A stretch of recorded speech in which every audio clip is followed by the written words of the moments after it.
खून उगलते हुए। थाउजेंड आइड डीमन के दिमाग में सिर्फ एक ही बात चल रही थी, स्पीड हो या पावर, ये पहले से कई गुना ज्यादा स्ट्रांग हो चुका है। उधर सूपिंग बिना रुके घूमता रहा और लगातार अपनी सोर्ड से अटैक करता गया। उसकी ब्लेड दुश्मन के शरीर को बार बार चीर रही थी। आखिर में डीमन के पास बस अंदर ही अंदर गरजने के अलावा कुछ नहीं बचा। मैं एक छोटे से मंकी से दब रहा हूँ। अपनी रिजेनरेशन एबिलिटी की वजह से वो अभी तक टुकड़ों में नहीं बंटा था। उसके सिर की 6 आंखें अपने ही हाथ को घूरने लगी। भले ही तुम मेरी स्पेशल एबिलिटी से बच सकते हो। उसने अचानक अपने विंग्स फैला दिए और अपना आखिरी स्किल एक्टिवेट कर दिया। उसकी ऑरा हवा को चीरती हुई एक विशाल लाल एनर्जी रिंग में बदल गई, जो तेज ब्लेड की तरह आगे बढ़ रही थी। लेकिन एक चीज है जिससे तुम नहीं बच सकते। ये देखकर सूपिंग पीछे हट गया। वो बिना सोचे आगे नहीं बढ़ा। तुम आखिर करना क्या चाहते हो? तभी नीचे की जमीन फटने लगी और एक गहरी दरार बन गई जिसका अंत दिखाई ही नहीं दे रहा था। लेजेंडरी ली चिल्लाया, ये ठीक नहीं है। फिर उसे अचानक समझ आया, स्काईलॉक फॉर्मेशन टूट रही है। ब्रदर सूपिंग, जल्दी इसे रोको, इससे पहले कि फॉर्मेशन डिस्ट्रॉय हो जाए। लेकिन जैसे ही उसने ये कहा, सूपिंग ने एक ही बार में थाउजेंड आइड डीमन का सिर काट दिया। लेकिन मरने से पहले वो हंसते हुए बोला, अब बहुत देर हो चुकी है। मैंने जो फॉर्मेशन डिस्ट्रक्शन मैकेनिज्म लगाया था वो एक्टिवेट हो चुका है। खून चारों तरफ फैल गया, लेकिन जमीन अब भी लगातार टूट रही थी। स्पेस खुद कांप रहा था और बस उसकी नफरत भरी आवाज गूंज रही थी, अगर मैं इसे हासिल नहीं कर सकता तो कोई भी नहीं करेगा। इसी दौरान आइस प्रिजन वर्ल्ड के अलग अलग हिस्सों में सबने ये अजीब कंपन महसूस किया। एक कमांडर चिल्लाया, फॉर्मेशन कोलैप्स होने वाली है, जल्दी वाइन टावर को इन्फॉर्म करो। पास खड़े आदमी ने तुरंत जवाब दिया, जी। ऊंचे आसमान से एक नीले रंग का आइस स्फीयर नीचे गिर रहा था। नीचे एक बर्बाद सिटी जो लगभग लावा के समुद्र में डूब चुकी थी, होली लाइट सिटी।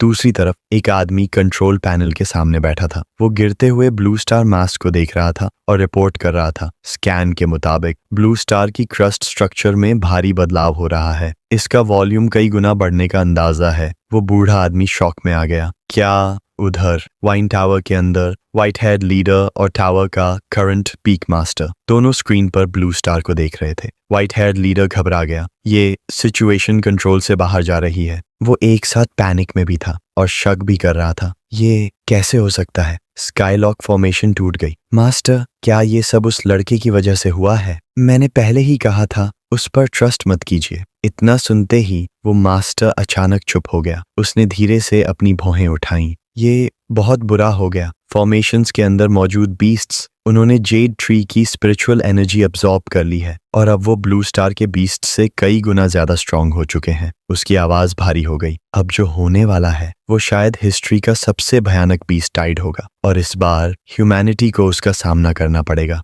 पूरे ग्रह की सतह फटती जा रही थी। जिन ज्वालामुखियों को कभी कंट्रोल में रखा गया था अब वो एक साथ फट रहे थे, मानो दुनिया का अंत करीब आ चुका हो। इसी बीच सूपिंग और एल्डर ली वहां पहुंच गए। तभी होली सिटी के लीडर का मैसेज आया, ब्लू स्टार प्लैनेट लगातार बड़ा होता जा रहा है और काउंटलेस बीस्ट वेव्स इस तरफ बढ़ रही हैं। सूपिंग ने फिलहाल सारी सच्चाई बताने से मना कर दिया, क्योंकि एल्डर ली भी समझ चुका था कि अभी सबसे पहले उन विशाल मॉन्स्टर टाइड्स का सामना करना जरूरी है। अपने तीनों समन्ड मॉन्स्टर्स को बुलाकर दोनों वॉरियर्स ने फैसला किया कि वो अपने अपने होम टाउन लौटेंगे और अलग अलग जगहों पर इस युद्ध को संभालेंगे। लॉन्गजंग बेस सिटी में इस वक्त पूरी तबाही मची हुई थी। भयानक मॉन्स्टर्स हर चीज को नष्ट कर रहे थे। इमारतें टूट रही थीं, लोग चीख रहे थे और पूरा शहर नरक बन चुका था। चिंडू हुआंग अपने साथियों तांग रोयन और जो तियनलिन के साथ डिफेंस लाइन संभाले हुए था। उनकी डिफेंसेस काफी मजबूत थीं,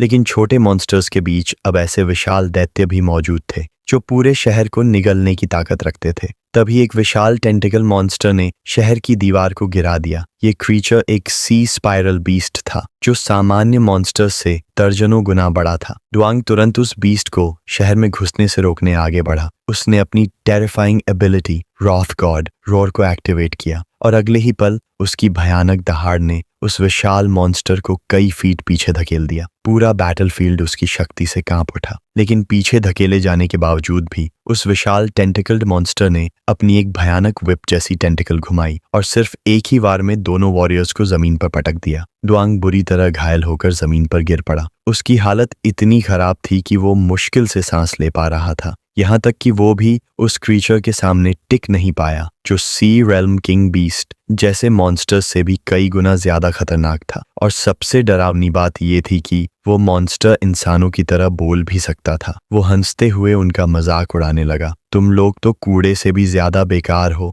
मॉन्स्टर अब उन्हें हमेशा के लिए कुचलने ही वाला था। तभी अचानक एक चमकती हुई तलवार आसमान को चीरती हुई नीचे उतरी। स्विश!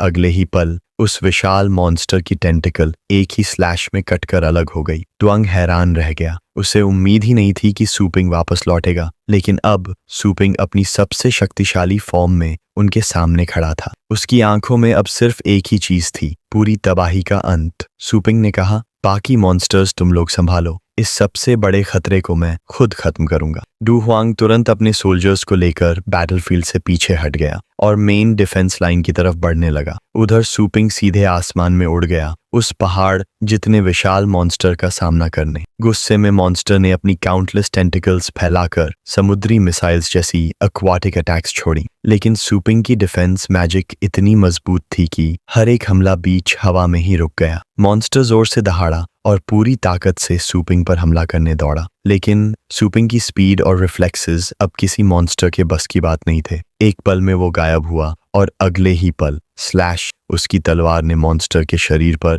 एक और गहरा घाव बना दिया। इस बार हमला इतना भयानक था कि वो विशाल क्रीचर वहीं खत्म हो गया। मॉन्स्टर की मौत होते ही बाकी सभी मॉन्स्टर टाइड्स डर के मारे भागने लगे। पूरा बैटलफील्ड अचानक शांत होने लगा और द्वांग के अंदर फिर से उम्मीद जाग उठी। आखिरकार जंग सिटी की लड़ाई जीत ली गई थी। शहर के सभी लोग सूपिंग के शुक्रगुजार थे, क्योंकि उसने अकेले ही पूरी जंग का रुख बदल दिया था। लेकिन जीत के बाद भी सूपिंग के मन में एक सवाल घूम रहा था, क्या पिनेकल टावर ने उनकी मदद के लिए कोई रीइंफोर्समेंट्स भेजे थे? लेकिन जवाब सुनकर वो खुद हैरान रह गया। उनके शहर के लिए एक भी लेजेंडरी वॉरियर नहीं भेजा गया था। गुस्से में सूपिंग ने पूछा, क्या टावर ऑर्गेनाइजेशन की तरफ से कोई सपोर्ट मिला भी था या नहीं? तब उसे पता चला कि कुछ पोशंस, म्यूनिशंस और ट्रेजरी रिसोर्सेज जरूर भेजे गए थे, लेकिन वो सब लॉन्गजांग सिटी को छोड़कर बाकी शहरों में बांट दिए गए। और सबसे चौंकाने वाली बात, जिन जिन सिटीज में सूपिंग ने अपनी ब्रांचेस खोली थीं, उन्हें भी जानबूझकर इग्नोर किया गया था। अब सारी बातें साफ हो चुकी थीं। ये सब उस घमंडी वाइस मास्टर की चाल थी जो शुरू से ही सूपिंग को निशाना बना रहा था। इसी बीच डू ने टावर मास्टर का एक नया आदेश सुनाया। छोटे शहरों के सभी रेजिडेंट्स को बड़े सिटीज में शिफ्ट किया जाएगा ताकि उन्हें प्रोटेक्शन मिल सके। सूपिंग ने तुरंत एग्जैक्ट कोऑर्डिनेट्स पूछे और तब उसे पता चला कि ड्रैगनवेल बेस सिटी अब सभी लोगों का मुख्य गैदरिंग पॉइंट बनने वाला है। लेकिन उसी समय टावर ने फिर से लॉन्गजांग सिटी की मदद करने से साफ इनकार कर दिया, मानो उन्होंने पहले ही इस शहर को मरने के लिए छोड़ दिया हो। लॉन्गजांग सिटी की इवैक्यूएशन में मदद करने से भी टावर ने साफ मना कर दिया। उनका कहना था कि उनके पास स्टाफ की भारी कमी है और सबसे खतरनाक बात, पूरे शहर को सिर्फ 3 दिन का समय दिया गया था। अगर 3 दिनों के अंदर लोग शहर खाली नहीं कर पाए तो उन्हें वहीं मरने के लिए छोड़ दिया जाएगा। पूरा माहौल अब निराशा से भर चुका था। न उनके पास पर्याप्त समय था, न कोई प्रॉपर एस्कॉर्ट टीम, और ऊपर से रास्ते भर 20 हॉर्ड्स हमला करने के लिए तैयार बैठे थे। लोगों की सुरक्षा भी करनी थी और सिविलियंस को बचाना भी सबसे बड़ी प्रायोरिटी थी। हर तरफ सिर्फ मौत दिखाई दे रही थी। सूपिंग गहरी सोच में डूब गया। कुछ पल तक उसने चुपचाप पूरे हालात को देखा और फिर अचानक उसने फैसला कर लिया। उसने साफ शब्दों में पिनेकल टावर के आदेश को ठुकरा दिया। हम यहाँ से एक कदम भी नहीं हटेंगे, क्योंकि यही वो जगह है जहां हम जिंदा बच सकते हैं। उधर लॉन्गजांग बेस पर आर्म्ड फोर्सेस लगातार मॉन्स्टर्स को रोकने में जुटी हुई थीं। सैनिक पूरी ताकत से एनिमी लाइंस को काट रहे थे, लेकिन तभी रिकन यूनिट ने एक और खतरनाक खबर दी। इस तरफ पहले से भी ज्यादा विशाल बीस्ट टाइड बढ़ती चली आ रही थी। शहर की हालत पहले ही अनस्टेबल थी। इसी बीच मेयर वहां पहुंचा और उसने गुस्से में कहा, ये बीस्ट टाइड्स इसलिए यहाँ इकट्ठा हो रही हैं क्योंकि बाकी सिटीज को इवैक्यूएट किया जा रहा है। मौजूदा हालात में लॉन्गजांग इस स्लॉटर को कभी नहीं झेल पाएगा। असल में वो सीधे सूपिंग की स्ट्रैटेजी पर सवाल उठा रहा था, लेकिन डेप्यूटी मास्टर पूरी शांति से उसकी बातें सुनता रहा। उसने कहा, इस शहर में कई बेहद शक्तिशाली वॉरियर्स मौजूद हैं, इसीलिए अभी भी उम्मीद बाकी है कि लॉन्गजांग सर्वाइव कर सकता है। उधर दाऊजू लगातार मॉन्स्टर्स को काटता हुआ आगे बढ़ रहा था। वो जोर से अपने सैनिकों पर चिल्लाया, लाइन मत टूटने देना, एक भी मॉन्स्टर शहर के अंदर नहीं घुसना चाहिए। डेप्यूटी मास्टर ने भरोसा दिलाया कि अगर कोई विशाल बीस्ट टाइड आया भी तो वो खुद उससे निपटेगा। मेयर ये सुनकर बेहद ग्रेटफुल हो गया, लेकिन अगले ही पल डेप्यूटी मास्टर ने अपनी असली शर्त सामने रख दी। उसने कहा इतनी बड़ी लड़ाई में उसके ट्रेजर्स और रिसोर्सेज खत्म हो जाएंगे, इसीलिए बाद में शहर को इसकी भारी कीमत चुकानी पड़ेगी। उसका असिस्टेंट भी हैरान होकर पूछ बैठा, क्या आप सच में ऐसे मामूली लोगों के लिए अपनी जान जोखिम में डालेंगे? वाइस मास्टर हल्का सा मुस्कुराया। उसने कहा, मैंने यहाँ इतने सारे पावर हाउसेस किसी वजह से इकट्ठा किए हैं। फ्रंट लाइन पर लड़ने का काम उन्हीं का होगा। ऐसे वॉरियर्स का फर्ज होता है कि वो अपने घर की रक्षा करें। मुझे खुद मैदान में उतरने की जरूरत नहीं पड़ेगी। और जहां तक डोनेशंस की बात है, वो तो शहर वाले अपनी ग्रैटिट्यूड से खुद देंगे। लेकिन सच्चाई ये थी कि इस समय बहुत कम लेजेंडरी रैंकर्स बचे थे। अगर उन्हें बाकी शहरों से हटाया गया तो उन सिटीज का विनाश लगभग तय था। कई लोग इस पूरी तबाही का जिम्मेदार सीधे वाइस मास्टर को मान रहे थे, लेकिन वो घमंडी आदमी अब भी खुद को सही साबित करने में लगा हुआ था।